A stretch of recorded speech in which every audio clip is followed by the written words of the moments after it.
Hey everyone, Beeblebum here. In today's video I'm going to show you how to dive into the exciting world of No Man's Sky's expeditions. These special time-limited events offer a unique and structured gaming experience that's packed with objectives and milestones for you to complete. So what exactly are expeditions? Simply put, they are a series of challenges and goals divided in multiple phases. Each phase consists of several milestones, and as you complete these, you progress through the expedition. Not only does this advance your journey, but it also unlocks some fantastic rewards. Milestone rewards often provide you with useful technology or resources that make subsequent steps easier.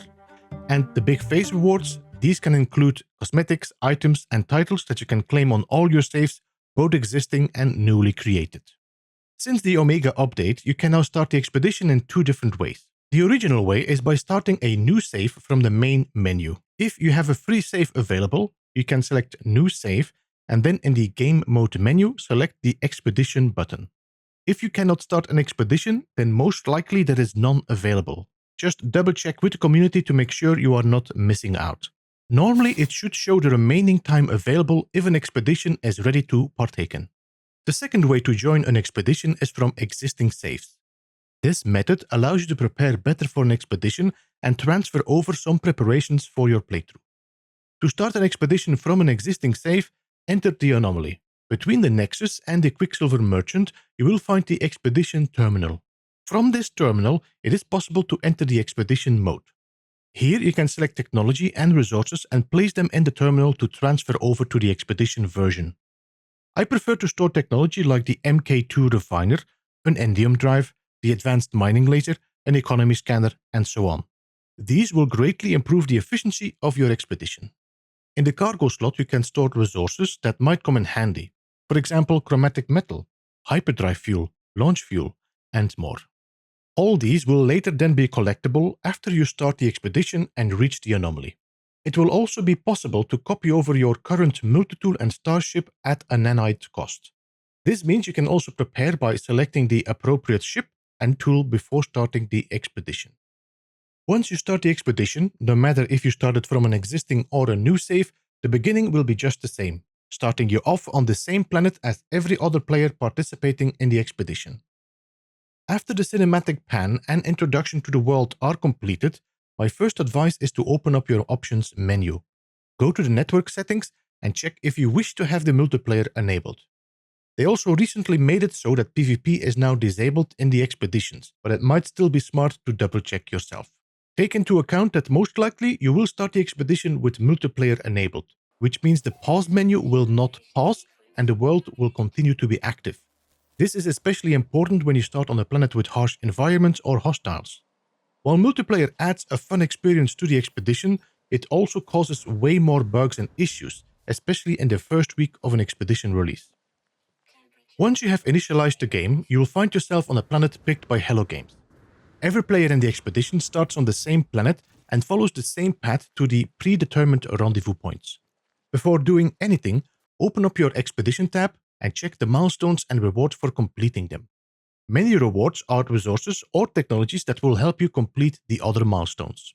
So read the descriptions carefully as details are crucial. For example, if a milestone requires you to travel 4,000 units, it might need to be done on foot or under specific conditions. Most of the time, more details for that milestone will be shared in the log and the quest window on the bottom right corner of your HUD. Milestones are not restricted to the phases they are found in. You can complete them in any order. The expedition's journey follows a path along the galaxy with checkpoints or rendezvous points. Initially, your ship won't be equipped to jump between these rendezvous points in one go. So explore the systems you pass through, visit the space stations, and check the vendors for upgrades that could aid you in your adventure. After your first warp, you should be able to call in the anomaly. However, this could vary per expedition if they want to make it more challenging or they want to fit it in a story unfolding. For players that started their expedition from an existing save, now you can access the expedition terminal and transfer over the preparations you made. It is now also possible to copy over the ship and the multitool from the existing save, though this will come at a nanite cost. It is also possible to claim the previously unlocked expedition rewards from the Quicksilver Merchant. So even if you started a new game for the expedition, you should be able to unlock a starship at a nanite cost. During this expedition, you might not be able to complete some of the phases, either because you did not understand them, the mission was bugged out, or you simply could not complete the requested condition. I always advise to land in all of the space stations of the rendezvous points. This will allow you to teleport to those systems in case you have to travel back. Apart from that, many content creators will be making guides and sharing locations of animals or points of interest needed to complete a certain milestone. Having the rendezvous points in your teleporter will make it much easier to return to. If available, you can also place base computers in each of these rendezvous points to return to if needed. Each completed milestone and phase has its rewards. Milestone rewards often unlock technology needed to complete other milestones or give you resources or credits to make your journey easier. The phase rewards are mainly the larger rewards and are often the reason you are playing this expedition. These rewards can include cosmetics, companion eggs, buildables, decorations, and more. And then there is the expedition reward, which after completing every milestone and phase, this will be the ultimate reward, such as starships, freighters, frigates, and more. Each of these rewards is claimed by simply activating the patch in the Expedition tab. That will unlock the reward into the current save, but also enable them in the Quicksilver Merchant Store. There you can now unlock all these rewards in any of your other saves and the ones you will make in the future. After completing the expedition, you can keep playing in that universe until the time runs out. This will allow you to either aid with completing the optional milestones or build bases to assist fellow travelers in their adventure. However, it is possible to either end the expedition or return to your save depending on how you start the expedition. If you started from a fresh save, you will be able to end the expedition, turning the save into a normal save, then exiting that universe where the expedition took place. If you started from an existing save, you will have the option to either choose to end the expedition or just return to your normal save and continue playing as you were before. If you wish to hop back into the expedition universe, you can do that from the terminal. If you, however, decided to end the expedition, you won't have that option any longer. Jumping back to your existing save will also allow you now to transfer over some of the technology and resources you gathered during the expedition. And you can also copy over your multi-tool and starship you had active at the moment you left the expedition behind, though this is also at a nanite cost. Another fun fact is that you can keep copying over your ship and multi-tool until your inventories are full. This is a very interesting technique if you're looking for certain technology or ship parts if you wish to build a new ship. I will be making a guide about this and link it once I'm done and finished with it. Once the time of the expedition runs out, you will be prompted to end the expedition as well. This will result in the terminal creating an overview of all your achievements and what you earned, transferring it over to your save. And this is where the expedition season ends.